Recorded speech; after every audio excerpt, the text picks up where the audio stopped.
Saudaraku, hujan lebat yang terjadi sejak beberapa hari di wilayah Takengon menyebabkan terjadinya banjir di ruas Jalan Nasional Biren Takengon, tepatnya di Kampung Mongol, Kecamatan Bebesan, Kabupaten Aceh Tengah. Banjir yang terjadi pada Minggu 7 Mei 2023 telah membuat sejumlah jalan di wilayah tersebut terendam air. Menurut keterangan dari Badan Penanggulangan Bencana Daerah atau BPBD Aceh Tengah, banjir ini disebabkan oleh meluapnya air dari drainase di Kampung Mongal yang melintasi wilayah Takengon. Akibatnya sejumlah wilayah di sepanjang sungai tersebut terendam air setinggi lebih dari setengah meter atau selutut orang dewasa.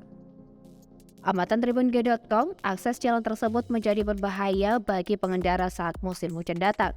Sejumlah warga yang tinggal di wilayah tersebut mengungkapkan kesulitan mereka untuk melakukan aktivitas sehari-hari karena terganggunya akses transportasi.